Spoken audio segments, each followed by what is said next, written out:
अंदर जाओ।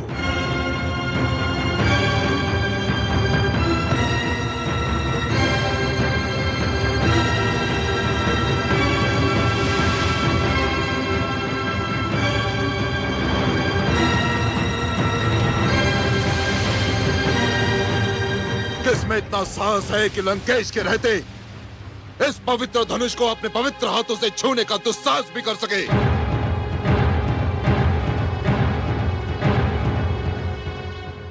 इस शिव धनुष को उठाने और इस पर प्रत्यंचा चढ़ाने का प्रथम और अंतिम अधिकार मात्र और एकमात्र लंकापति कैकसी पुत्र रावण को है और किसी को नहीं।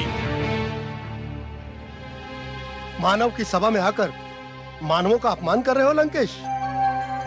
यह भगवान शिव का धनुष है। तो क्या हुआ? मैंने शिव के कैलाश को इन्हीं हाथों पर उठाया था, इन्हीं हाथों पर। इस धनुष को तो मैं तिनके के समान उठा लूंगा। ये तुम नहीं, तुम्हारा अहंकार बोल रहा है। क्या कहा तुमने? क्या कहा? अभी आप सब देख लेंगे कि जो लंकापति रावण कहता है वही करके दिखाता है, वही करके दिखाता है।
लंकापति रावण पर हंसने का तो साहस ना करो मूर्खो, अन्यथा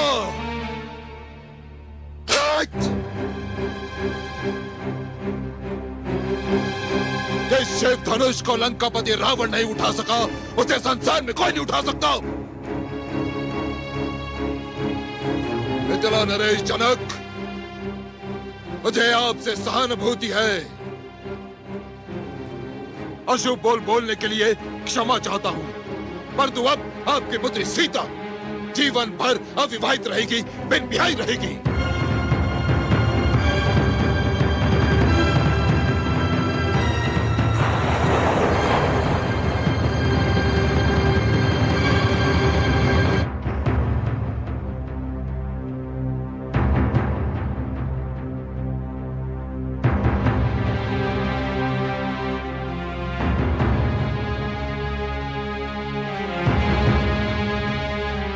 कोई है जो इस अभिमानी के अशुभ बोल को असत्य कर दिखाए?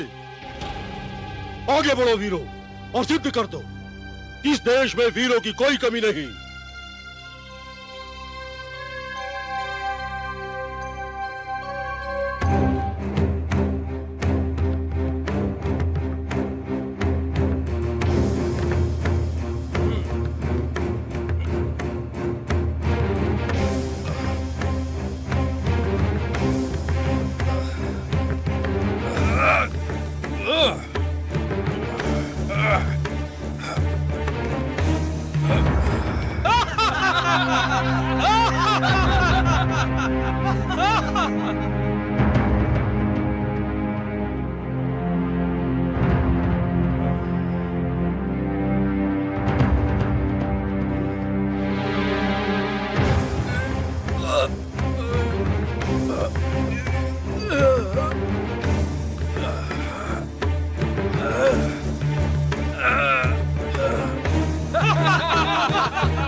ये क्या अनर्थ हो गया?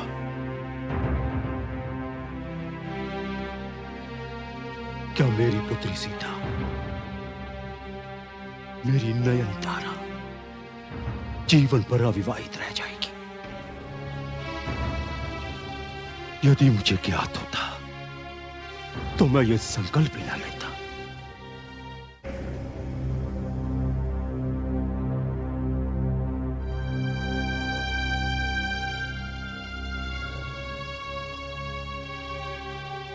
इस शिवधनुष को मेरी पुत्री सीता बाल्यकाल में हंसते हंसते उठा लिया करती थी।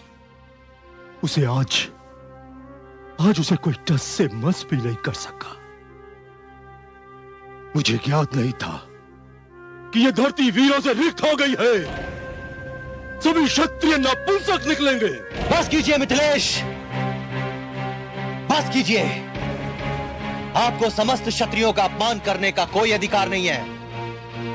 ईश्वर की सौगंध, यदि मेरे ज्येष्ठ भ्राता श्री राम और गुरु विश्वामित्र यहां नहीं होते तो मैं ये धनुष तो क्या हिमालय को भी उठाकर दूर फेंक देता। आकाश में कड़कती हुई बिजली को अपने हाथों में थामकर 2 टुकड़ों में कर देता। नभ में चलते हुए तारों को इन हाथों में दबाकर मसल कर रख देता। आपने क्षत्रियों का शौर्य देखा कहां है मिथिलेश? नहीं अनुज, मिथिलेश हमारे आदर योग्य हैं। उन्होंने जो कुछ कहा वो किसी को अपमानित करने के लिए नहीं, ये तो एक पिता की व्यथा है। क्षमा मिथिलेश।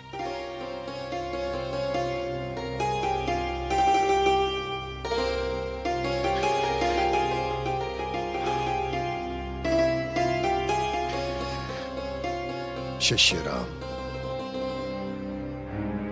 मेरे लिए मिथिलेश का दुख असहनीय हो रहा है। जाओ और महाराज जनक का संताप मिटा दो।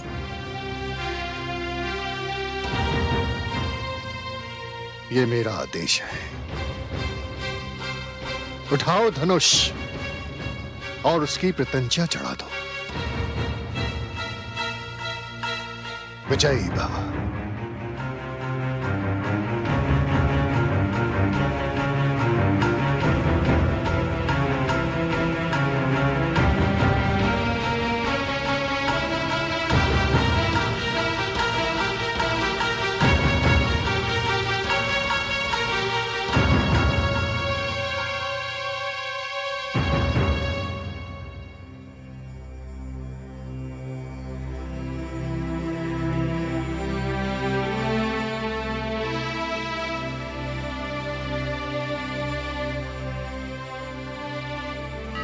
हे उमा महेश्वर, गुरु का आदेश सर्वोपरि होता है, उसका पालन करने की शक्ति दीजिए भगवान।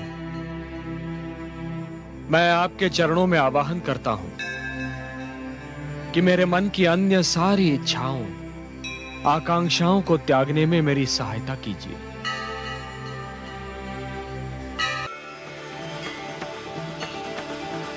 ओम नमः पार्वती पतये हर हर महादेव।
कैसी विचित्र ध्वनि है जिसने धरती आकाश सबको हिला दिया है।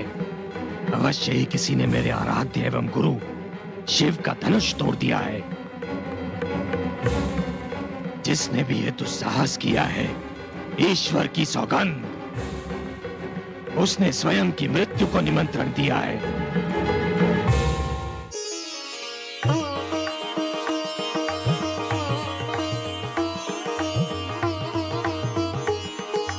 हे देवाधिदेव, आपको कोटि कोटि धन्यवाद। आपके इस दिव्य धनुष को उठाने का महान कार्य आपके आशीष के बिना असंभव था महादेव। मैं नतमस्तक हूं। शंभो!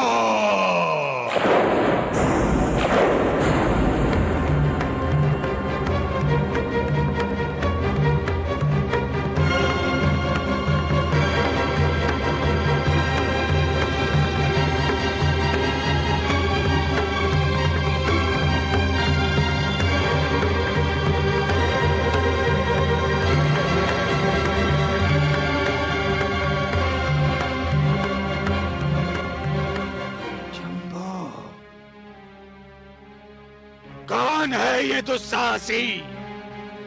कौन है? जनक! ऋषिवर,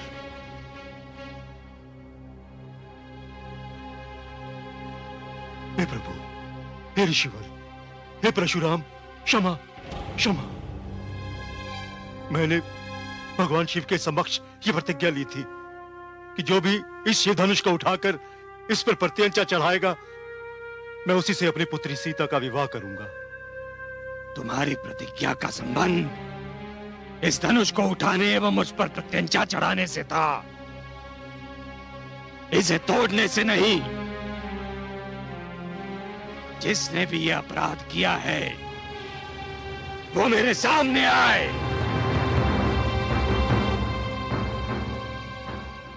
ऋषिवर, यदि यह अपराध था तो वो अपराधी ये दशरथ नंदन राम है।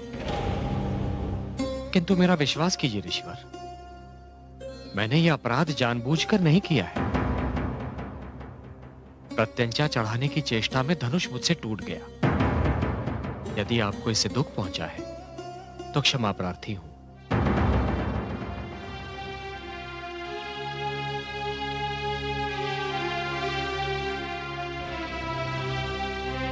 हे मुनिवर, जबकि ये कोई अपराध नहीं है, फिर भी मेरे भ्राताश्री की विनम्रता देखिए कि उन्होंने आपसे क्षमा मांग ली। बालक, ये बातें तेरी समझ में नहीं आएंगी। मैं इसे अक्षम्य मानता हूँ। तब तो इसे कोई शिव का दास ही तोड़ सकता है मुनिवर। लक्ष्मण, यदि कोई दास अपने स्वामी की अवहेलना करे तो उसे भी क्षमा नहीं किया जा सकता। शिव धनुष को तोड़ना एक ऐसा अपराध है जिसका न्याय केवल दंड है। क्षमा करें मुनिवर, क्षमा करें। हम भाइयों ने खेल खेल में न जाने कितने धनुष तोड़े, उसका तो आज तक किसी को बुरा नहीं लगा। इस धनुष में ऐसी क्या विशेषता है जो आप इतना क्रोधित हो रहे हैं? मिथिलेश के भंडार में न जाने कब से ये यूं ही पड़ा हुआ था। क्या हुआ जो प्रत्यंचा चढ़ाने से टूट गया? मेरे मुंह मत लग बालक, तू अपनी सीमा को लांघ रहा है। कहीं ऐसा न हो कि मेरा क्रोध भी अपनी सीमा को लांघ जाए। क्रोध? क्रोध हम राजपुत्रों को सुहाता है मुनिवर। आप जैसे महान ब्राह्मण को शांत रहना ही शोभा देता है। मुंह संभाल कर बात कर बालक। अच्छा, जब आपको इस धनुष का टूटना इतना ही दुखदाई ठहरा है तो आप इसे जोड़ क्यों नहीं देते? बस बस बालक, सहने की भी सीमा होती है। तू कदाचित मेरे अतीत से अनभिज्ञ है। अनभिज्ञ नहीं हूं मुनिवर, इसीलिए तो आपसे कह रहा हूं कि जब आपके पिता के तप से आपकी माता का कटा हुआ सिर जुड़ सकता है तो आपके पराक्रम से यह धनुष भी जुड़ सकता है। उद्दंड! क्षमा रे शिवा, क्षमा। मेरे अनुज को क्षमा कर दीजिए। लाड़ प्यार से बिगड़े हुए इस राजकिशोर को तो मैं क्षमा कर सकता हूं, किंतु तुम्हें नहीं कर सकता। तुमने मेरे आराध्य शिव का धनुष तोड़ने का जघन्य अपराध किया है। मैंने इस धरती पर 21 बार क्षत्रियों का विनाश किया है, किंतु लगता है कि अब भी मेरा संकल्प पूर्ण नहीं हुआ। आज मेरे हाथों एक और क्षत्रिय मारा जाएगा।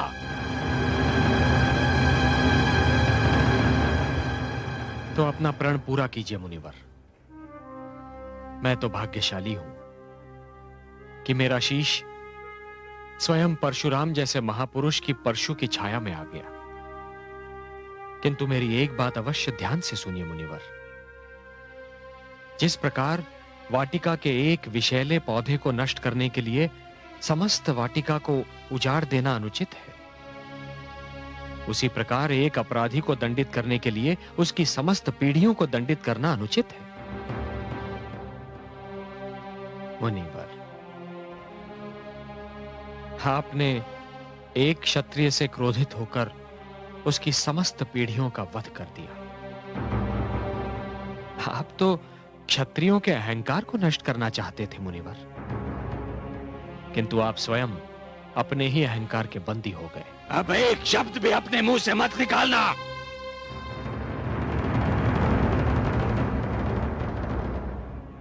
क्यों मुनिवर? इसलिए कि मेरे शब्दों में आपके परशु से भी अधिक धार है। कोई अतीत के बोझ को लेकर आजीवन जी नहीं सकता मुनिवर।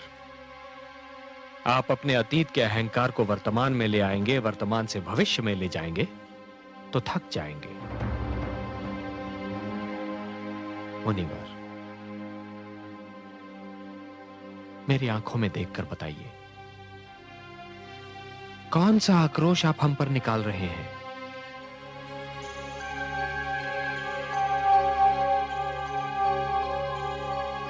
आदेश दीजिए मुनिवर। संभवतः तुम सत्य कह रहे हो रघुनंदन। मुझे अब शस्त्र की आवश्यकता नहीं है। ये लो, मेरे धनुष पर प्रत्यंचा चढ़ाओ। सोच लीजिए मुनिवर, कहीं ये भी टूट गया तो? अब ऐसा नहीं होगा राजकुमार। शिव धनुष के टूटने में एक संकेत था जिसे मैंने समझ लिया है। लो,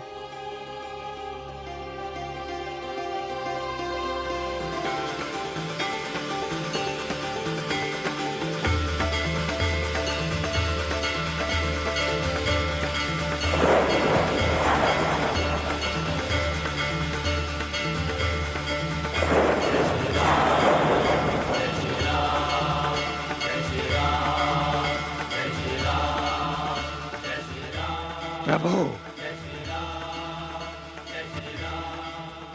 प्रभु, राम अवतार आ गया है। हे नरश्रेष्ठ, मुझसे सचमुच भूल हो गई थी। अब मैं अपने अतीत के अहंकार से उतर गया हूं। ब्राह्मण होकर भी मैं क्षत्रिय कर्म करने पर विवश हो गया था प्रभु। अब मैं संपूर्ण ब्राह्मणत्व प्राप्त करने जा रहा हूं।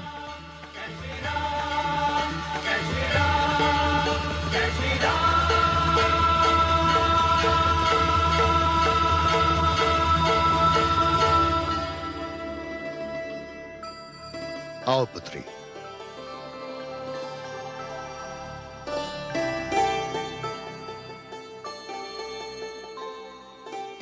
मिथिलेश, अब क्या विलंब है?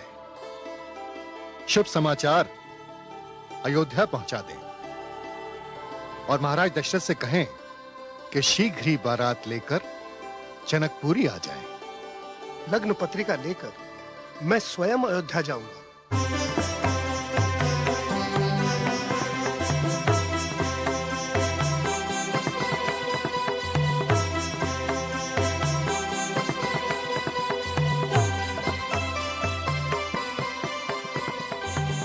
महाराज की जय हो।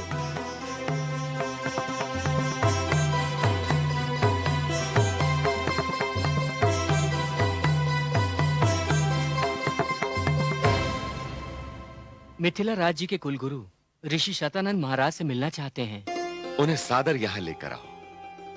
उनका स्वागत हम स्वयं करेंगे। जी महाराज।